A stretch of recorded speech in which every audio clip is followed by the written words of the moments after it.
除了那些计算之外呢，还有一个蛮有趣的啊，这个我觉得还蛮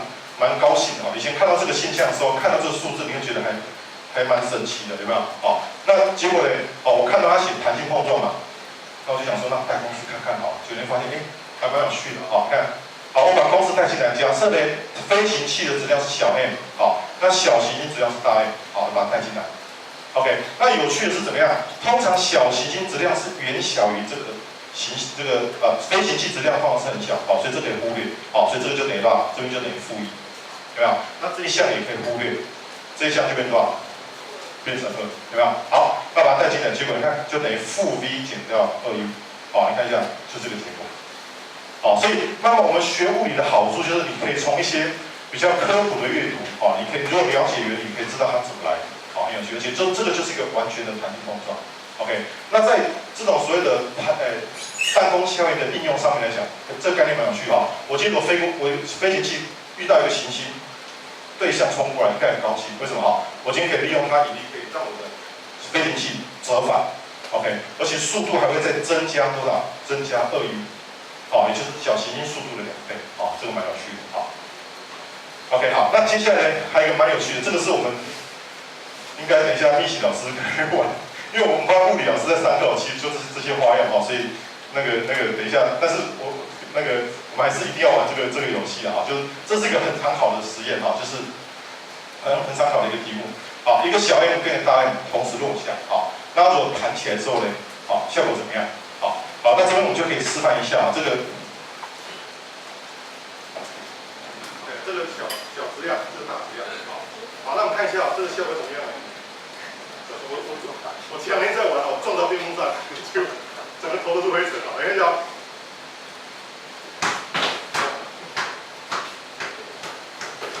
有点歪掉，但是很明显会很高了，所以我就不要再做了，怕把天花板打坏。OK， 好，所以看到这个很夸张的哈，你看它弹起的高度是很夸张的高，好，那我刚统计哈，我的演示的能力还是没有很好哈，因为之前看那个电视，好，我再重示范一次。OK， 好，一般的示范应该这样子，你看哦，好，说你看哦，这个球，你看我放手。好，那这个球呢？放手，这么高，对，好，然后他就，这是电视节目上面那个Discovery 节目的主持人，好，他就去问路人，好，那你觉得我把它一起放，它弹多高？好，然后路人就猜，哦，这么高，哦，这么高，这么高，好，然后放下去，来再看一次啊，然后那个路人表情就这样，很神奇这样。好，那这个就是去那个让那些，因为这个效果会让他觉得很夸张但是我们懂物理的就不觉得有什么了不起，对不对？好，我们来上看就知道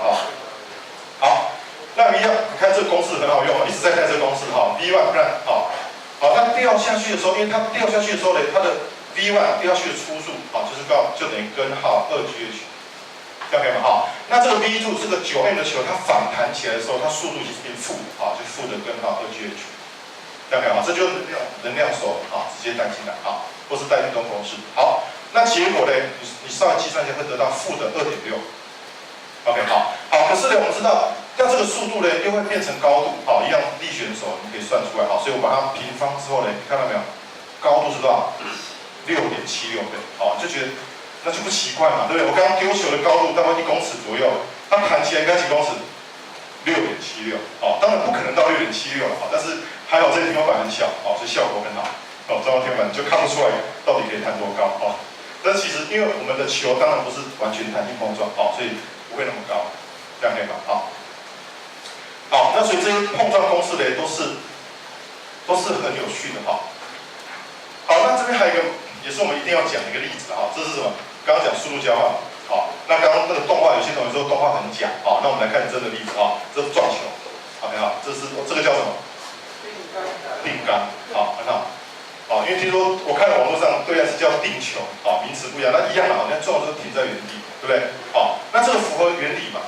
符合物理原理嘛。那有没有想过，那你会撞球就知道还有拉杆跟推杆对不对？那为什么可以拉杆推杆？代表碰撞公式不一定适用，对不对？当然不是你看一下这我找了影片，效果很好，看一下这是拉杆，有看到？你注意看到撞了的瞬间，球还是怎么样？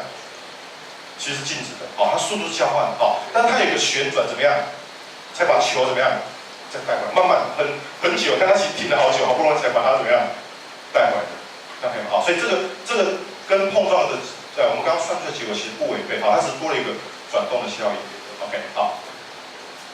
好，那除了这些之外呢，这些都还是太小儿科了，我告诉你一个更厉害的发现这个叫诺贝尔奖等级的发现不是讲诺贝尔奖等级就诺贝尔奖的发现，已经得诺贝尔奖了OK， 那是谁呢？这是1935年这是查对克的一个重要发现那这个查对克的发现呢，这个很有趣的这个说起来而且我网络上我真的去下载的他当时的论文就这一篇这是那个Society Royal Physics Society， 这是那个一个也是很有名的期刊那当年他发表这篇论文之后呢，后来就等于发现了中子后来拿到诺贝尔奖好，那这篇文章你大概也不太想看因为都是英文跟文字好，那有趣的地方我在第8页那个刚刚是691啦这是698你看我看到一个公式，我觉得很开心想要跟同学分享一下怎么说呢？有没有这个？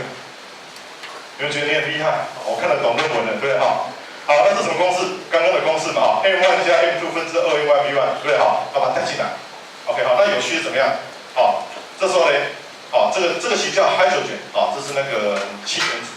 那它这边就没有去设是相对单位的这个 hydrogen 它就带1 OK 那这个粒子其实是中子的它就带 m 那它也去撞什么呢？撞这个氮那氮的原子量是14 OK 那有趣是他们做出来实验数据是3.3乘以10的94方跟4.7乘以10的84方那把两式相除得到结果神奇了它算出来的中子的质量是